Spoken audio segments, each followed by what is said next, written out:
Hello friends, आप सभी का मेरे चैनल पर बहुत बहुत स्वागत है। तो बच्चों, आज हम जो टॉपिक पढ़ने वाले हैं बेटा, वो हमारा टॉपिक है उत्तर प्रदेश के प्रमुख पक्षी विहार। तो बेटा हम पहले इसमें पढ़ेंगे पक्षी विहार कि वो कहां पर है और उनकी स्थापना कब हुई और वो कितने क्षेत्रफल में फैले हुए हैं। और इसी में हम दूसरा जो टॉपिक कवर करेंगे, वो हम टॉपिक कवर करेंगे उत्तर प्रदेश के वन्य जीव अभ्यारण्य। तो बेटा इस वीडियो को भी आप जरूर देखिए और ये भी आपके एग्जाम के लिए मोस्ट इंपॉर्टेंट है। तो बच्चों स्टार्ट करते हैं इस टॉपिक को।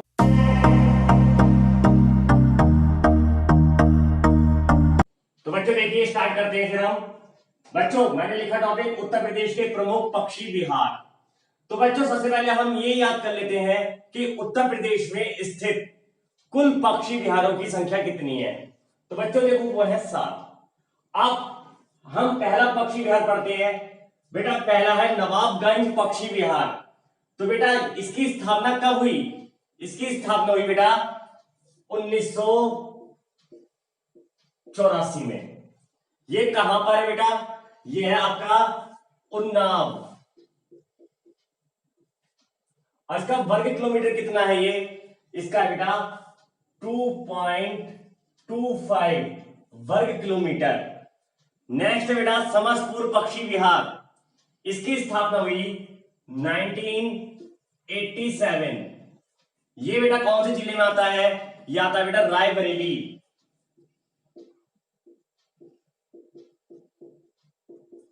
और बेटा इसका जो क्षेत्रफल है यानी कि एरिया है वो है 8 किलोमीटर वर्ग किलोमीटर। तीसरा आता है बेटा हमारा लाख बहोशी पक्षी विहार। यह है बेटा, इसकी स्थापना हुई 1988 में। और ये कहां पर है? यह है बेटा कन्नौज में। और बेटा इसका जो एरिया है इसका 80.23 वर्ग किलोमीटर।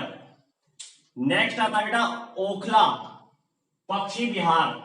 ओखला पक्षी विहार इसकी स्थापना हुई थी बेटा 1990 में। और बेटा ये कहां पर है? यह है बेटा नोएडा में।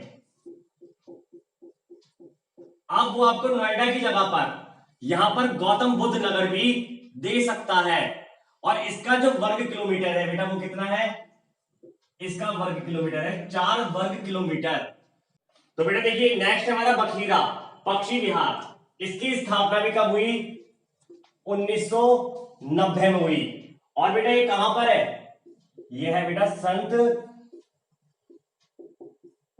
कबीर नगर। और बेटा इसका एरिया कितना है? इसका एरिया है 28.94 वर्ग किलोमीटर। नेक्स्ट है बेटा सांडी पक्षी विहार। इसकी स्थापना बेटा कब हुई? 1990 में हुई। और इसका जनपद जो है बेटा वो है हरदोई। इसका बेटा एरिया जो है वो कितना है? 3.09 वर्ग किलोमीटर। नेक्स्ट आता है बेटा डॉक्टर BR अंबेडकर पक्षी विहार। इसकी स्थापना हुई बेटा 2003 में। और ये कहां पर है बेटा? ये है प्रतापगढ़। इसका एरिया कितना है बेटा? वो है 4.27 वर्ग किलोमीटर। तो बेटा ये हमारे थे पक्षी विहार। अब देखिए इसमें क्वेश्चन किस तरीके से बनेगा। या तो वो ये पूछेगा आपसे कि ये पक्षी विहार की स्थापना कब हुई। हमने स्थापना याद कर ली। इसके बाद वो पूछता है कि ये कहां पर स्थित है, स्थान याद कर लिया। फिर वो पूछता है कि इसका वर्ग किलोमीटर में क्षेत्रफल कितना है, तो हमने क्षेत्रफल भी याद कर लिए। अब एक क्वेश्चन और ये बनता है, वो ये पूछ लेता है कि उत्तर प्रदेश का सबसे प्राचीन पक्षी विहार कौन सा है। तो बेटा ये देखो मैंने स्थापना जो लिखी है वो सीरियल से लिखी है, यानी कि पहले सबसे पहले वाला और लास्ट में सबसे बाद वाला। यानी कि सबसे पहला जो बना वो कौन सा बना बेटा? नवाबगंज। तो पहला क्वेश्चन हमारा बन गया ये वाला कि नवाबगंज पक्षी विहार की स्थापना कब हुई? 1984। सबसे अंतिम पक्षी विहार कौन सा बना है बेटा? वो बना डॉक्टर बी आर अंबेडकर पक्षी विहार, जो कि कहां पर है बेटा, प्रतापगढ़। एक क्वेश्चन ये बनता है कि सबसे छोटा पक्षी विहार कौन सा है। तो बेटा देखो, सबसे छोटा पक्षी विहार है हमारा नवाबगंज पक्षी विहार। और सबसे बड़ा कौन सा है बेटा, वो है हमारा लाख बहुशी पक्षी विहार। ये याद हो गया। इसमें ये बनेगा एक क्वेश्चन हमारा और कि 1990 के काल में उत्तर प्रदेश में कुल कितने पक्षी विहार बनाए गए। तो बेटा देखिए, ये 3 पक्षी विहार जो है ये 1990 के काल में बने हैं। तो बेटा ये क्वेश्चंस बनते हैं हमारे पक्षी विहार से संबंधित। इसी में मैं आपको अगला टॉपिक जो पढ़ाने वाला हूं वो पढ़ाने वाला हूं बेटा वन्य जीव अभ्यारण्य। ठीक है बेटा, जिसको बोलते हैं वाइल्ड लाइफ सेंचुरी। चलिए बच्चों, अब देखते हैं हम आपके वन्य जीव विहार। तो बच्चों पहला है मेरा चंद्रप्रभा वन्य जीव विहार। तो बच्चों इसका जो क्षेत्रफल है वो है बेटा 96 वर्ग किलोमीटर। देखो क्षेत्रफल बेटा कभी भी अगर आता है तो वर्ग किलोमीटर में ही आता है। और बेटा ये कहां पर है, ये है बेटा चंदौली जिले में। अब देखो क्वेश्चन हमारा ये दे सकता है वो कि इनमें से कौन सा वन्य जीव अभ्यारण्य चंदौली जिले की सीमा के अंतर्गत आता है। तो बेटा आंसर होगा मेरा चंद्रप्रभा। क्लियर हो गया बेटा। नेक्स्ट आते हैं बेटा किशनपुर वन्य जीव विहार। तो बेटा ये है, इसका जो एरिया है वो है बेटा 227 वर्ग किलोमीटर। और बेटा ये कहां पर है, यह है बेटा लखीमपुर खीरी।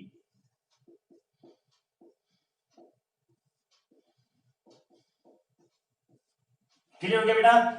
नेक्स्ट आता है हमारा कतरनिया घाट वन्य जीव अभ्यारण्य।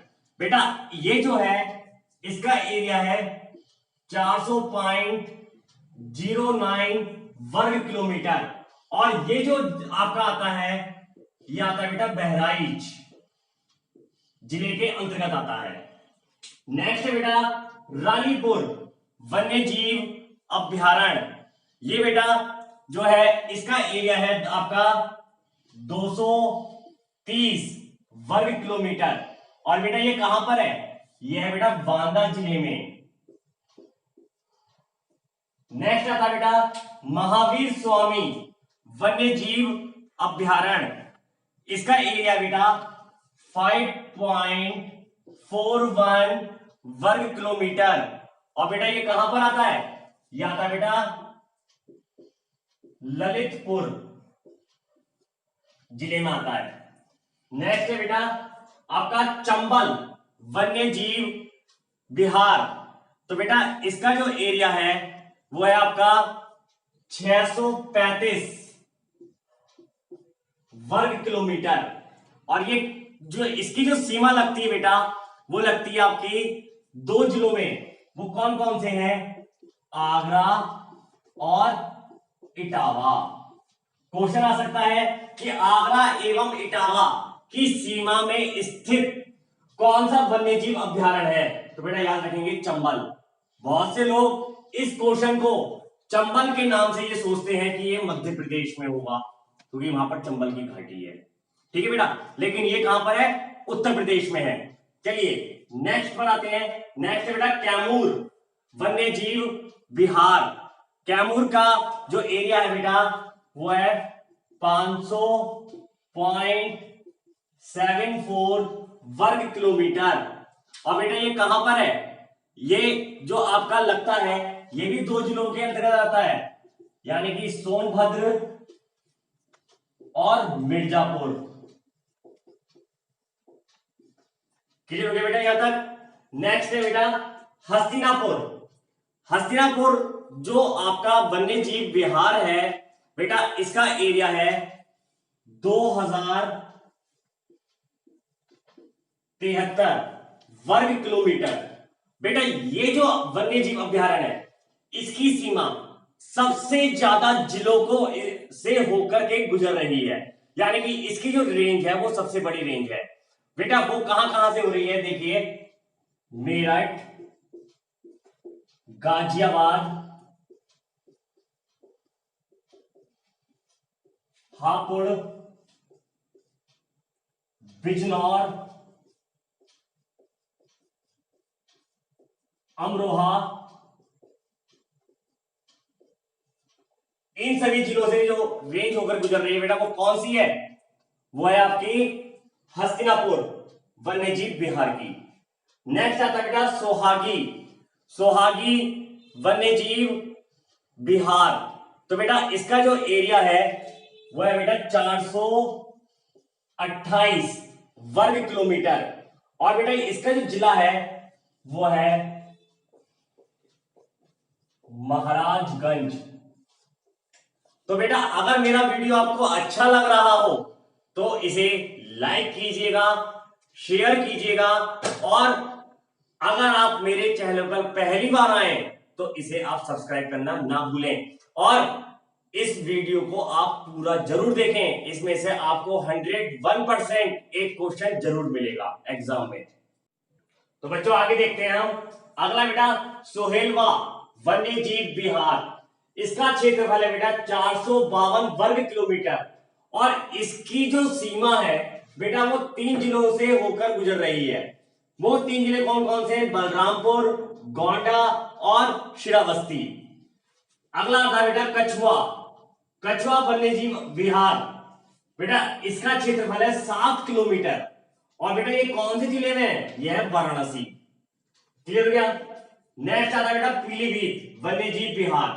इसका क्षेत्रफल है बेटा 603 वर्ग किलोमीटर। और बेटा ये कहां पर है? पीलीभीत। देखिए इसका नाम पीलीभीत है और जिला भी पीलीभीत है। क्लियर हो गया बेटा? नेक्स्ट है समान वन्यजीव विहार। इसका क्षेत्रफल है बेटा आपका 5.26 वर्ग किलोमीटर। और बेटा ये कहां पर है? यह है बेटा मैनपुरी में। नेक्स्ट आता है बेटा सुरहाताल। इसको बेटा जयप्रकाश नगर वन्यजीव विहार भी कहते हैं। इसका क्षेत्रफल है बेटा 34.13 वर्ग किलोमीटर। और ये बेटा कहां पर है? यह है बलिया जिले में। नेक्स्ट है बेटा सूर सरोवर वन्यजीव विहार। इसका क्षेत्रफल है बेटा 4.10 वर्ग किलोमीटर। और बेटा ये कहां पर आता है? यह है आगरा में। नेक्स्ट है बेटा विजय सागर वन्यजीव विहार। बेटा इसका क्षेत्रफल है 2.62 वर्ग किलोमीटर। और ये कहां पर है बेटा? महोबा। नेक्स्ट आता है बेटा पटना वन्यजीव विहार। इस क्वेश्चन को बेटा गलत करके आता है बच्चा, क्योंकि जब वो आता है कि पटना वन्यजीव विहार इनमें से कौन से जिले में है, तो बेटा एक ऑप्शन उनमें से दे देता है, इनमें से कोई नहीं। तो बच्चे के माइंड में ये चलता है कि जब इसका नाम पटना है तो ये पटना में होगा, यानी कि ये उत्तर प्रदेश में नहीं होगा। लेकिन ये जो वन्यजीव विहार है ये कहां पर है? ये एटा जिले में है। और इसका क्षेत्रफल कितना है? 1.11 वर्ग किलोमीटर। क्लियर हो गया बेटा? नेक्स्ट आते हैं पार्वती अरंगा वन्यजीव विहार। इसका क्षेत्रफल है बेटा 10.85 वर्ग किलोमीटर। और बेटा ये कहां पर है? गोंडा। क्लियर हो गया बेटा? अब देखिए इसमें अगर वो पूछे कि सबसे छोटा वन्यजीव विहार कौन सा है, तो बेटा वो है हमारा पटना वन्यजीव विहार, जो कि कहां पर है? एटा में है। और अगर सबसे बड़ा पूछा जाए तो बेटा वो है हस्तिनापुर वन्यजीव विहार, जो कि बहुत सारे शहरों की सीमा से होकर गुजर रहा है, जो आपको मैंने अभी पहले पढ़ाया, जिसमें मैंने आपको बताया कि वो वन्यजीव विहार जो है आपका गाजियाबाद, मेरठ, हापुड़, अमरोहा तमाम जिलों से होकर के गुजर रहा है। तो बेटा अगर आपको मेरा वीडियो अच्छा लगा हो तो आप इसे लाइक कीजिएगा, शेयर कीजिएगा, और अगर आप मेरे चैनल पहली बार आए तो इसे सब्सक्राइब करना ना भूलें। तो बेटा अब मिलते हैं फिर अगली बार एक नई वीडियो के साथ। जब तक के लिए धन्यवाद।